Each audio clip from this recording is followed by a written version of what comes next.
요즘에 사람들이 건강하게 살려고 굉장히 많이 이렇게 운동도 하고 먹는 것도 굉장히 자제해서 조심스럽게 먹고 하는 모습들을 봅니다. 얼마 전에 제가 토요일 날 여기서 말씀 설교를 준비하고 있는데 전화 한 통화를 받았어요. 무슨 농협이라 그러던데 교회에 작은 교회들한테 점심 도시락을 이렇게 제공해 주면서 섬긴다고 이렇게 전화를 받았어요. 저는 근데 그 말을 그냥 있는 그대로 그냥 믿었어요. 그래요? 참 감사한 일이네요. 그러면 저희 교회가 점심을 준비를 안 하고 주시는 점심을 먹으면 우리 집사님들이 그동안에 점심 섬기고 이런 일로 참 수고하고 애를 많이 쓰시는데 좀 쉴 수 있어서 좋겠네요. 이런 생각이 들어서 아유 감사하다고 어서 오시라고 했어요. 그랬더니 그분들이 와서 점심 도시락을 갖고 온 것은 사실이었는데 알고 보니까 자신들의 물건을 팔기 위하여 그랬던 거였습니다. 참 한편으로 씁쓸하기도 했는데, 그런데 그것을 통해서 굉장히 중요한 걸 알게 됐어요. 그분들이 파는 그 물건을 제가 점심을 공짜로 얻어먹었기 때문에 안 살 수가 없어가지고 미안해서 비싼 돈을 주고 샀습니다. 근데 그 물건이 뭐였냐면 디톡스하는 주스였어요. 그거를 먹으면 그 몸에서 독소가 빠져나가가지고 건강해질 뿐만 아니라 이 체지방도 빠져서 몸도 날씬해지고 배도 들어가고 그런다 그래가지고 점심도 공짜로 먹었는데 미안한데 그냥 하나 사야 되겠다. 그래서 샀어요. 그래서 지금 그걸 먹고 있어요. 그런데 놀라운 건 맨 처음에는 잘 몰랐어요. 근데 몰랐는데 지금 한 2달 반 돼가나? 2달 반 그 정도 돼가는데 조금씩 몸에 변화가 오는 것 같은 느낌이 있는 거예요. 배도 좀 들어가는 것 같고 물론 운동해서 그런지 어쩐지 모르겠는데 그런 거예요. 그래서 그리고 또 몸도 굉장히 뭐랄까요? 가뿐해졌다 그럴까? 그런 느낌이 이렇게 드는 거예요. 그래서 저한테는 그게 오히려 잘 맞는 건가 보다 이런 생각이 들었습니다. 여러분, 몸에 그 독을 빼내는 것은 굉장히 중요한 일이죠. 우리 몸에 독이 이렇게 쌓이게 되죠. 왜냐하면 과일이나 뭐 식품들을 먹다 보면 그 안에 요즘엔 뭐 대량으로 농사를 짓기 때문에 농약을 뿌리고 막 이름으로써 그 과일이나 이런 우리가 먹는 식품들 안에 아무리 우리가 깨끗이 관리를 한다 하더라도 그 안에 독소들이 있어서 그 독소들이 우리 몸에 들어오게 됩니다. 그렇게 되면 그 독소들이 쌓이게 되면 우리 몸 안에서 여러 가지 부작용을 일으키게 되는데 그것을 깨끗하게 배출해내면 우리가 건강한 몸을 유지할 수 있는 것처럼 우리 영혼도 그렇다라는 거예요. 이 디톡스, 그러니까 독을 빼내는 거죠. 이 디톡스의 요즘은 그래서 굉장히 어떤 사람들은 레몬으로 디톡스하는 사람도 있다 그러더라고요. 그리고 주스로 디톡스하는 사람들도 있고요. 실제로 몸을 건강하기 위해서 가장 중요한 디톡스는 사실은 운동이라고 생각합니다. 저는 운동으로 몸의 체내에 그 독성분들을 다 이렇게 땀으로 배출시키는 게 가장 건강한 디톡스라고 생각하는데 사실 그렇죠. 우리가 뭐 목욕탕에 그 사우나에 가서 빼내는 땀과 운동에서 이는 땀은 다르다 그러죠. 운동에서 하는 땀은 중독성이 다 빠져나가지만 그냥 사우나 가가지고 이렇게 빼내는 땀은 그냥 물만 빠져나가는 거죠. 물만. 그러니까 사실 운동이 굉장히 중요한 디톡스다 싶어서 운동을 해야 된다라고 생각합니다. 근데 우리가 진짜 디톡스 해야 될 게 또 있죠. 그게 SNS, 디지털 디톡스라고 그러더라고요. SNS와 디지털 디톡스는 요즘 하도 이게 소셜 네트워크에 익숙한 사람들이 매일 뭐 핸드폰 붙잡고 뭐 컴퓨터하고 모든 디지털 거의 중독되다시피 했죠 사람들이, 그죠? 그래서 사람들이 요즘에 그 SNS나 디지털 우리가 갖고 있는 이 전자기기들로부터 우리가 자유해 보자. 그래서 그것을 음식을 금식하듯 끊어내는 그런 사람들, 그런 운동을 좀 하는 사람들도 있다 그러더라고요. 사실 굉장히 좋은 운동. 운동인 것 같아요. 왜냐하면 사실은 우리를 편하게 해주려고 했던 그 SNS나 디지털 이런 것들이 우리를 사실은 중독되게 하고 있는 거죠. 우리를 사실을 거기에 중독되게 만들어서 우리가 온전한 삶을 살아가는 데 있어서 방해하고 있는 거거든요. 그러니까 사실은 우리 몸의 디톡스뿐만 아니라 우리 그 정신적인 부분에 있어서도 디톡스가 필요하고, 제일 중요한 디톡스는 그러니까 뭘까요? 이제 제가 말씀드리려고 하는 건 그것은 영혼의 디톡스입니다. 스피리추얼 디톡스라고 얘기할 수 있는데요. 사실은 우리 인간은 늘 언제나 독성에 물들어 있을 수밖에 없습니다. 그죠? 독성에 어떤 독성에 물들 수밖에 없나요? 여러 가지 독성에 물들 수밖에 없어요. 그런데 그 영혼의 디톡스의 가장 중요한 게 오늘 말씀드리려고 하는 감사입니다. 감사를 영어로는 thanks라고도 하고 appreciation이라고 하고 gratitude라고도 하는데요. 제가 일부러 영어를 썼어요. 이따 이것과 관련된 얘기를 좀 하려고. 이 감사야말로 정말 우리 영혼의 디톡스, 다시 말하면 우리 영혼의 중독된 것들을 빼내주는 가장 중요한 거라고 생각이 되어집니다. 여러분, 중독, 톡시케이션이라고 하는데요. 우리 영혼에 중독된 게 뭘까요? 그것은 미워하는 거죠. 사람들을 막 미워합니다. 그죠? 다퉈요. 미워하다 보니까 중독이죠. 우리 영혼의 독의 성분들이죠. 시기합니다. 다른 사람이 좀 잘 되면 배 아파하고, 사촌이 땅만 사도 배 아파하고, 그죠? 남의 집 자식이 내 자식보다 좀 잘 되는 것 같으면 억울해하고, 그죠? 나는 더 많은 거 투자했는데 왜 내 자식은 이러는 거야 이러면서 슬퍼하고, 시기하고, 질투하고, 그죠? 원망합니다. 때로는, 그죠? 너 때문에 그러잖아 막 이러면서, 너 때문에 막, 내가 이렇게 된 건 너 때문이야 막 이러면서 그죠? 원망합니다. 그리고 더 나아가서는 불평불만을 쏟아내고, 그러다 보니까 관계가 막 다 어떻게요? 이런 것들 때문에 다 깨져버리는 거죠. 하나님과의 관계는 물론이거니와 사람과의 관계, 가족과의 가족 관계, 친구의 관계, 자식과 부모의 관계, 이런 것들이 다 깨져나가는 이유가 뭐예요? 사실 저런 것들 때문에 그런 거잖아요. 그죠?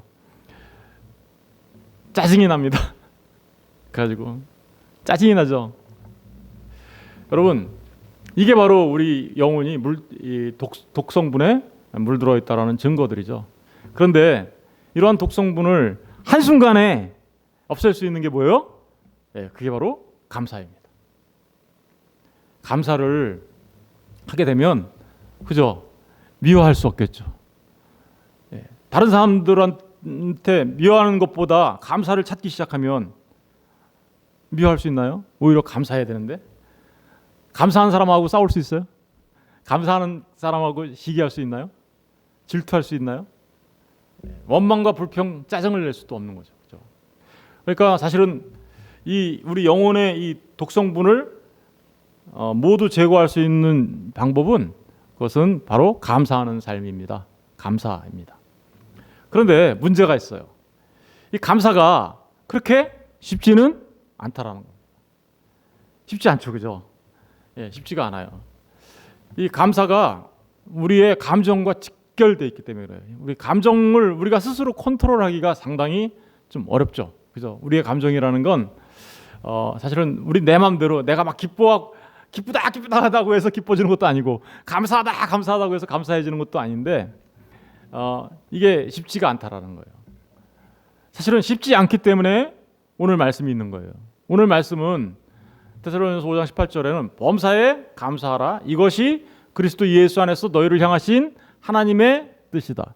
감사하는 삶, 그러니까 우리 영혼 안에서 그러한 독성분들을 제거해 나가는 삶, 그죠? 미움, 다툼, 시기, 질투, 싸움, 다툼, 짜증, 이런 원망, 불평, 이런 것들을 제거해 나가며 하나님 앞에 감사하는 삶, 예수 그리스도 안에 있으면서 감사하는 삶, 그것이 바로 하나님이 우리를 향한 뜻이라고 얘기하고 있어요.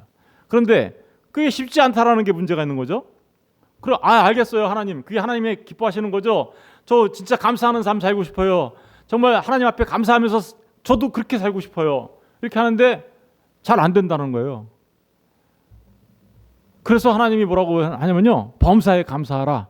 명령형으로 써놓은 거예요. 명령이에요. 감사는. 그래서 이건 뭐예요? 내 안에서 스스로 이렇게 우러나와서 하는 감사가 있는가 하면 때로는 이것은 명령형이라서 내가 시기하고 짜증나고 질투하고 다퉈야 될 그런 일들이 있을 때에도 그런 일이 있을 때에도 감사하라는 거예요. 너의 감정보다 더 앞서야 되는 게 뭐예요? 그러니까 감사예요. 감사를 그러니까 어떻게 해야 되나요? 찾아야 되는 거죠. 우리가 찾아야 되는 거예요. 이 감사라는 단어, 감사라는 단어는 유카리스테오라고 하는데요. 이 두 가지 단어가 합쳐진 거예요. 유와 카리스라는 단어가 합쳐진 건데요. 유는 좋은, 잘하다 이렇게 할 때 하는 거고요. 이 카리스는요, 사람이 기뻐하는 모든 거예요. 기뻐하는 거. 그걸 더 카리스는 은혜라는 뜻이에요. 그래서 우리가 은혜 받았다 할 때 있죠. 사실은 감사하는 사람들은 은혜 받은 사람들이라는 뜻이고요. 그런데 이 기뻐해요. 그래서 사람이 기뻐하는 그 모든 것들을 그래서 잘 기뻐하고 그런 사람들을 뭐라 그래요? 감사하는 사람이라고 얘기하는 거예요. 그래서 이거 감사라는 명령형으로 바뀌면 유카리스테이테라고 바뀌는데요. 이 얘기는 결국은 감사하다는 얘기는 항상 기뻐해라는 말과 같은 말이에요. 사실은 항상 기뻐해라. 그래서 데살로니가전서 요 앞에 있는 말씀은 항상 기뻐해라. 그리고 쉬지 말고 기도해라. 범사에 감사해라. 이것은 그리스도 예수 안에서 너희를 향한 하나님의 뜻입니다. 이렇게 얘기하는 거죠. 여러분 그러니까 감사하는 삶이야말로 아까 불평과 원망과 짜증스러운 그런 삶을 살아가는 게 아니라 어떻게요? 감사하는 삶이야말로 진정으로 기뻐하는 삶을 살아간다는 얘기죠. 바로 이 감사하는 삶이 바로 그 진정으로 기뻐하는 삶인데 그것을 하나님은 뭘로 줬어요? 우리한테 명령으로 주셨어요. 감사해. 그래서 오늘은 어떻게 하면 정말 감사가 되는 건지 한번 생각해 보려고 합니다. 감사를 하는데요. 늦은 감사가 있어요. 겪어보면 아는 감사가 있어요. 감사는 어때 해야 돼요?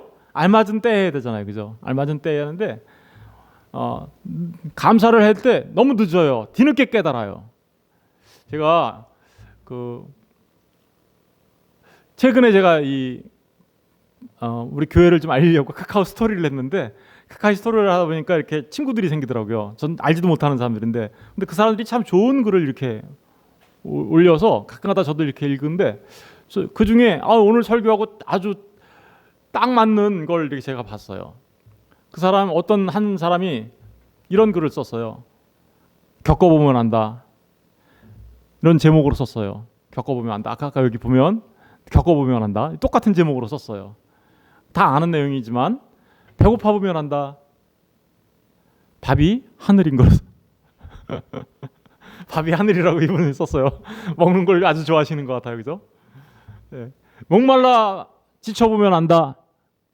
물이 생명인 것을. 그죠? 코 막혀보면 안다. 숨 쉬는 것도 감사인 것을.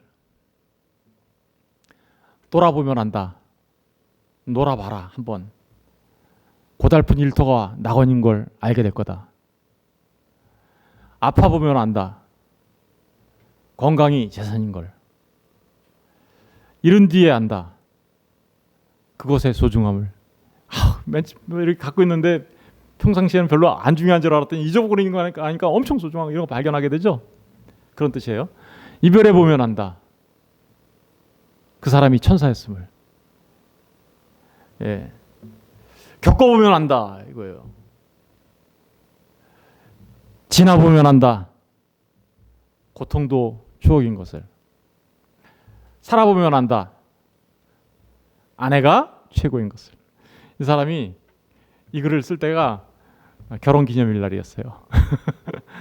그래서 아내에게 쓴 것 같아요. 살아보면 안다. 아내가 최고인 것을. 살아보면 알아요. 남편이 최고인 것을.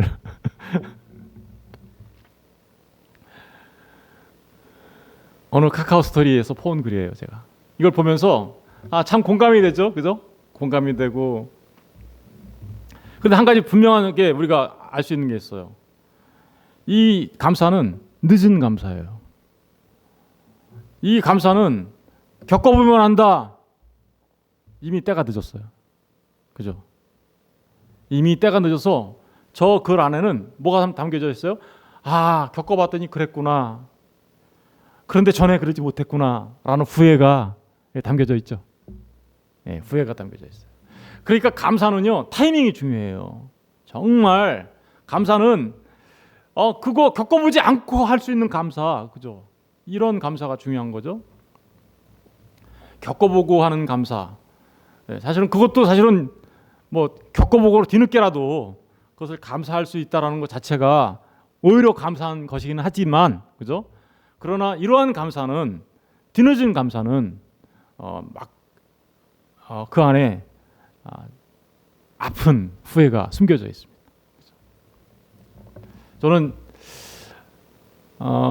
공감이 가는 이 글을 보면서 이분이 참 이 안에 자신의 삶에 대하여 후회가 숨겨져 있구나, 담겨져 있구나 하는 것을 이렇게 그 뒤에 숨겨져 있는 그 아픔이 있는 거죠, 그죠? 아픔을 알 수가 있었습니다. 사람들은 이런 뒤늦은 후회를 피하기 위하여 안경을 바꾸라고 얘기합니다. 무슨 얘기냐면요, 여러분 감사를 우리가 그때마다 잘 깨달아 알아야 되고 잘 바라다 볼 수 있는 자들이 되어야 되는데 그때마다 못 본다라는 거예요. 감사에 대하여 소경인 사람은 아예 감사할 줄 모르는 아주 그냥 무지막지한 삶을 살아가게 되죠. 근데 감사에 대하여 이 근시인 사람들이 있어요. 근시인 사람들은요, 자기 것만 이렇게 자기 거 중심으로만 나한테 뭐 누가 네가 뭘 해줘야 그래 그때만 감사하는 사람들. 감사에 대해 원시인 사람도 있어요. 다른 사람의 감사는 잘 봐요. 야, 너는 좋겠다. 얼마나 감사하냐. 네 자식이 그 좋은 학교에 붙었으니 너는 좋겠다. 이런 건 잘 보는데 정작 자기 거는 못 보는 사람들이 있어요. 예? 정작 자기 거 못 보는. 감사에 대해서 원시인 사람. 감사에 대해서 난시인 사람들도 있어요. 흐릿흐릿하고 막 보여요. 이렇게 보면 잘 보여. 어떤 때는 보였다가 어떤 때는 안 보였다가 이렇게 봤다 저렇게 봤다가. 그래서 정말 감사하는 사람들은요, 안경을 껴야 되는 거죠. 무슨 안경을 써야 됩니까? 감사에 진짜 감사를 어떠한 일에서도 감사를 발견할 수 있는 눈을 가진 사람이 되기 위하여 우리 마음의 안경을 바꿔 껴야 하는 것입니다. 보물찾기예요. 사실은 감사는요. 하나님은요, 이 우주 만물 가운데 수많은 보물들을 숨겨놓으셨어요. 근데 그것들을 볼 때 감사로 보는 사람들이 있는가 하면 감사로 보지 못하는 사람들이 있어요. 우리 초등학교 때 아니면 우리 교회에서 어디 이제 야유회 가고 그러면 보물찾기 하죠. 보물찾기 왜 하는지 아세요? 예, 보물을 주려고 보물찾기 하는 거예요. 그런데 그 보물을 주려고 보물찾기 하는 건데 그 보물을 찾을 때 어떻게 찾아요? 잘 생각해 보세요. 찾으려고 일단 먼저 어떻게 돼요? 눈을 돌려야 되죠. 눈을 돌려야 돼요. 자, 어떤 사람들은요, 감사를 모르는 사람들은요, 감사라는 그 보물을 찾지 못하는 사람들은요, 항상 어두운 곳만 보는 사람들은 항상 어두운 곳만 봐요. 보물 찾기 하는 사람들은요, 자신이 평상시에 보던 시각에서 돌려서 다른 그 보물을 찾기 위하여 눈을 돌려야 찾습니다. 나무 밑에 있나? 나무 위에 있나? 옆에 있는 돌 속에 있나? 이렇게. 그렇죠? 시각 방향을 바꾸지 않으면 그 보물을 찾을 수가 없어요. 따라서 여러분 정말 겪어봐야 아는 그런 감사가 아니라 먼저 감사할 수 있는, 늘 감사할 수 있는 사람으로 살아가는 사람들은요, 우리 아까 안경을 바꾸듯 우리의 시각의 방향을 바꿔야 되는 겁니다. 한쪽 방향만 바라볼 것이 아니라 늘 우리 주변도 바라다보고, 그리고 여기저기 모든 것 가운데서 정말 그 보물이 어디에 숨겨 있는지 찾으려고 하는 그러한 생각으로 우리의 눈을 나무 위도 바라다보고, 나무 밑에 뿌리도 바라다보고, 어두운 곳도 바라다보고, 밝은 곳도 바라다보고, 높은 곳도 바라다보고, 아래 곳도 바라다보고 보면서 그 다양한 시각 속에서 여러 가지 측면을 발견할 때 비로소 우리가 이게 얼마나 감사한 것인지 발견하게 되는 것이죠. 여러분, 늦은 감사를 하는 게 아니라 때에 맞는 감사를 하는 저런 눈을 가진 하나님의 사람들 되시길 먼저 축원드립니다. 더 늦은 감사가 있어요. 아까 그거보다 더 늦은 감사. 어떤 게 더 늦은 감사일까요? 겪어보면 안다가 아니에요. 이거는 그때 되면 안다예요. 그때 되면 알아.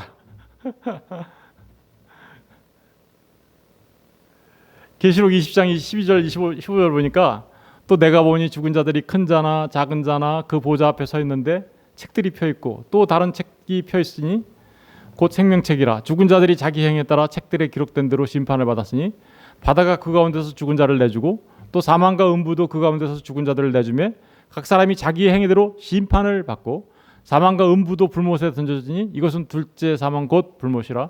누구든지 생명책에 기록되지 못한 자는 불못에 던져지리라.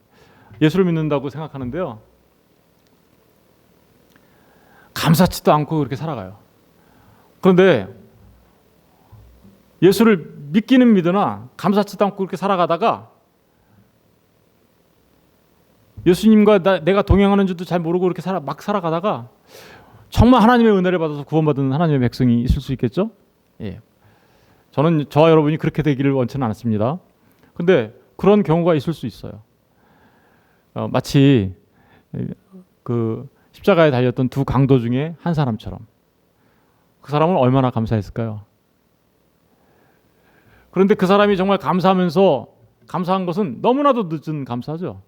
그 전에 주님을 발견하고 그 전에 주님과 동행하는 삶을 살았다라면 그는 매일의 삶 속에서도 이미 그 감사와 기쁨을 누리며 살아갈 수 있었을 텐데, 그죠? 감사와 기쁨을 누리는 그 모든 것을 다 잃어버리고 마지막 순간에 겨우 구원받아서 하나님 나라에 들어가는 사람들, 너무나 늦은 감사죠. 그때 가보고 나서 내가 하나님의 은혜가 이렇게 감사한 거였구나, 이제 그때 비로소 깨달아 하는 하나님의 심판대 앞에 서서. 그런데 이 감사는 정말 너무나 위험한 감사죠. 또 왜요? 그 순간에 알았어요. 나는 하나님의 사람이 아닌 걸. 그 순간에 알았어요. 나는 생명책에 기록되지 못했음을. 그것은 영원한 후회가 되겠죠. 아까 겪어봐야 하는 그 감사는 영원한 후회는 아니에요. 그 순간에 알고, 그죠? 지금서부터 감사하면 되지라고 이렇게 바꿀 수는 있지만 이거는 영원한 후회가 될 수 있는 겁니다. 여러분, 정말 감사가 얼마나 우리가, 그래서 범사에 감사하라는 거죠. 범사라는 건 뭐예요? 우리가 살아가는 매 순간마다, 일어나는 순간마다, 모든 순간마다, 그죠? 그때 감사하라는 거지. 이때 가가지고 마지막에 가가지고 나를 구원해 주셨으니 정말 이제야 내가 하나님 앞에 감사합니다. 이렇게 산 사람은요, 그래요, 구원을 받을지는 모르겠으나 그가 살아있는 기간 동안에 누려야 될 그 하나님께 향한 감사와 그 기쁨을 전혀 누리지 못하다가 겨우 너무나 늦은 감사죠. 그리고 너무나 위험한 감사. 그런데 정말 때마다 감사하시는 분들이 있어요. 때마다 감사하는 사람들은요, 믿음으로 사는 사람들이에요. 믿음으로 알아요. 겪어봐야 알고 그때 가봐야 하는 게 아니에요. 어떻게 알아요? 믿음으로 알아요. 믿음으로. 여러분, 이 믿음으로 안다는 것은요, 이 감사라는 게 뭐예요? 탱크잖아요. 그 땡스라는 말 안에서 나온, 그 말은 이 think라는 말과 같은 어원에서 나온 말이에요. 생각하다. 그러니까 이 감사는요, 생각하는 데서부터 출발해요. 뭘 생각할까요? 하나님의 말씀을. 그리고 appreciate이라는 단어가 이 감사하다라는 말이에요. 이 말은 진가를 알아본다, 이런 뜻이에요. 그렇죠? 진가를 알아보면 감사하겠죠, 그렇죠? 그러니까 믿음으로 그 진가를 알아볼 때 정말 감사하는 삶이 나오는 거예요. 그러니까 범사에 감사해라는 말은 네 감정을 억지로 뭐 슬픈데 기쁨으로 바꿔, 이런 말이 아니라 정말 하나님을 온전히 알아봐. 이런 말이 거기 들어가 있는 거죠. 하나님을 온전히 알고 하나님의 은혜의 그 진가를 알면, 그리고 그것을 늘 생각하며 살아가는 사람들은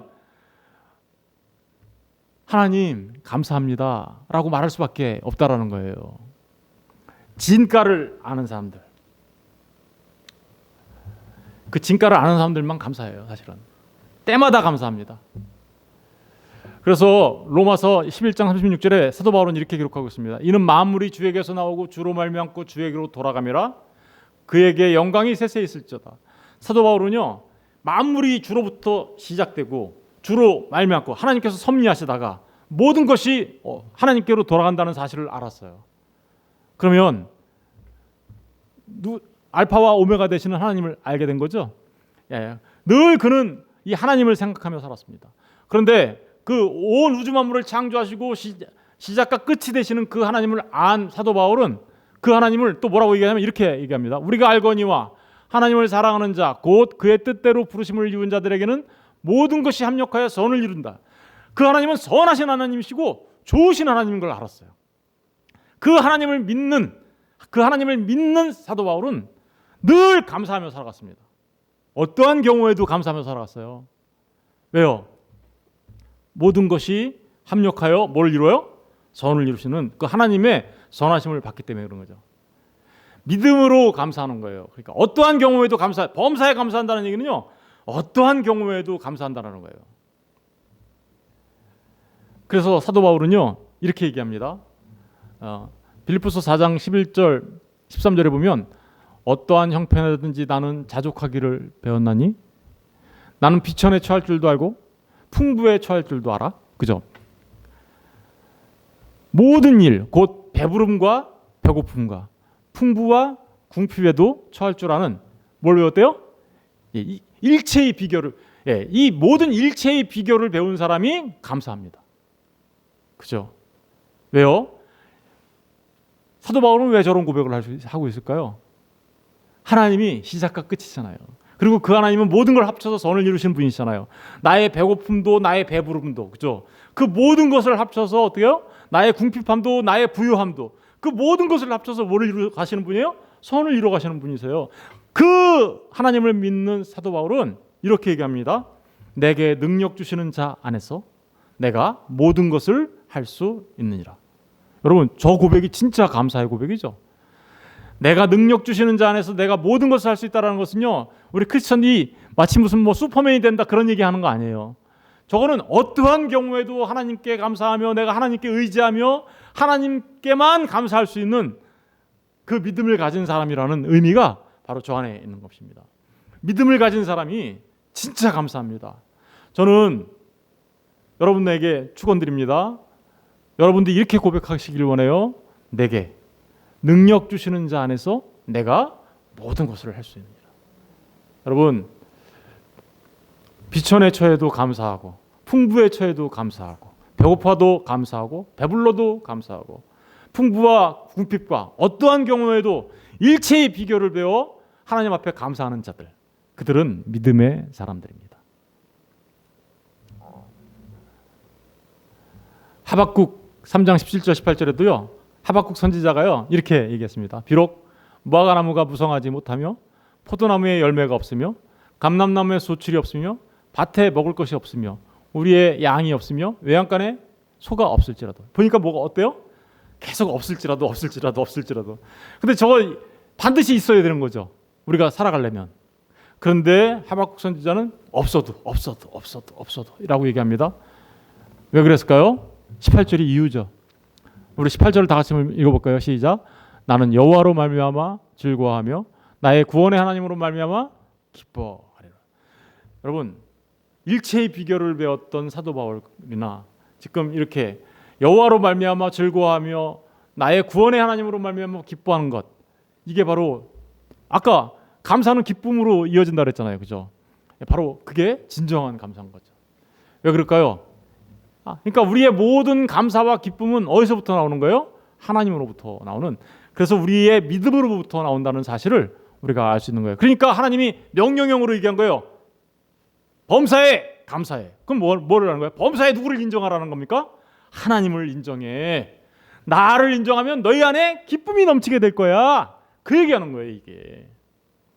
여러분, 범사에 하나님을 인정하며 그 하나님의 섭리를 인정하며 그 하나님의 섭리에 따라서 그 좋으신 하나님을 믿으시며 나의 삶을 하나님께 맡길 수 있는 사람들, 그 사람들이 진짜 감사하는 사람들입니다.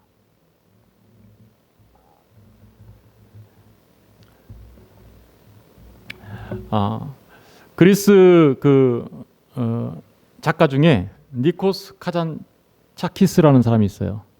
니코스 카잔차키스. 예, 유명한 사람이에요. 1957년에 작고하셨어요. 근데 저는 이 사람의 생각을 다 좋아하지는 않습니다. 이 사람의 생각을 다 좋아하지는 않지만 이 사람의 작품들, 다시 말하면 그리스도인들 그 크레타 섬에 있었던 사람들이 그 고난을 보면서 썼던 책이 있는데, 다시 십자가에 달린 예수라는 책도 썼고요, 이분이. 그리고 아주 우리나라에서 잘 알려져 있는 그리스인 조르바라는 책도 이분이 썼습니다. 아주 유명한 분이죠, 그분이. 그런데 그분이 이분의 모든 생각에 제가 동의할 수는 없지만 이분이 쓴 글 중에 참 이렇게 생각해볼 만한 글이 있어서 소개드리고 마치려고 하는데요. 여러분, 이 사람 글 중에 이런 글이 나와요. 하나님은 궁수, 나는 활. 하나님은 궁수이시고 나는 활이다. 그런데 그 활은 그냥 쓰이지 않으면 나중에 다 어떻게 돼요? 활은 다 못 쓰게 됩니다. 여러분, 우리 잘 알다시피 기계들은 그냥 어때요? 쓰면 쓸수록 그게 성능을 잘 발휘하는데 안 쓰고 그냥 놔두면 어때요? 녹슬고 못 쓰게 되잖아요. 안 쓰게 되면. 뭐 자전거도 잘 알잖아요. 자전거도 바깥에 그냥 계속 세워놓으면 다 녹슬게 돼서 버리게 되죠. 그래서 계속 자전거를 타면 자전거가 오래 가는데 안 타고 그냥 내비두면 어떻게 해요? 금방 못 쓰게 돼서 버리게 되죠. 그런 걸 잘 알고 있었던 이 니코스 카잔자스키는 하나님은 궁수, 나는 활, 그러면서 하나님한테 이렇게 얘기합니다. 하나님, 저를 당겨주세요. 활을 당겨주세요. 저를 사용해주세요. 이런 의미죠. 근데 또 이렇게 얘기했습니다. 하나님, 저를 너무 세게 당기지는 마세요. 너무 세게 당기시는 마시고 제가 약해서요. 약합니다. 하나님, 살살 당겨주세요. 이렇게 얘기했어요. 그러던 그가 다시 이렇게 얘기합니다. 하나님 뜻대로 당기십시오. 설사 제가 부러진다 한들 하나님의 손에서 부러지는 건데 무엇이 문제겠습니까? 여러분, 하나님을 믿는 믿음의 사람들은 바로 이런 경우에도 하나님 앞에 감사하는 거죠. 그죠? 하나님이 나를 쓰다가 내가 부러졌어요. 그런데 하나님이 나를 쓰시다 부러진 건데 그 또한 감사한 일 아니냐 라고 얘기합니다. 그러면서 이런 얘기를 합니다. 상한 갈대 얘기를 해요. 상한 갈대. 상한 갈대가 뭐예요? 갈대가 꺾여졌어요. 꺾여진 갈대예요. 그러면 그건 꺾여진 갈대. 우리 인생도 그럴 수 있죠. 우리도 꺾여질 수 있죠. 그래서 꺾여지면 어때요? 아파요. 아프고 슬퍼요. 그런데 그 꺾여질 때 아프고 슬픈 그 상한 갈대를 하나님이 그 안에 바람을 불어넣으셨어요. 그러자 그 상한 갈대가 피리가 되었습니다. 그리고 아름다운 멜로디를 내는 피리가 되어 하나님의 숨결로 아름다운 노래를 부르는 피리가 되었습니다. 여러분, 저와 여러분도 그런 거죠. 저와 여러분도 이 세상에서 살다 보면 때로는 상한 갈대처럼 우리가 꺾여질 수 있고 때로는 우리가 아플 수 있습니다. 그런데 우리가 하나님의 숨결, 성령 하나님이 우리와 함께 하시고 그 성령 하나님이 우리의 인생을 사용해 주신다면 저와 여러분도 그렇게 비록 상한 갈대라 할지라도 하나님 앞에 그렇게 아름다운 멜로디를 낼 수 있는 감사의 삶으로 살아갈 수 있게 되는 것입니다. 여러분, 믿음의 사람만이 감사할 수 있습니다. 그 믿음의 눈으로, 그죠? 믿음의 안경으로 너무 겪어보면 하는 감사가 아니라, 너무 때늦은 감사가 아니라 범사에 알맞은 때에 늘 감사하며 살아가는 저와 여러분 되시기를 주의 이름으로 축원드립니다. 기도하겠습니다.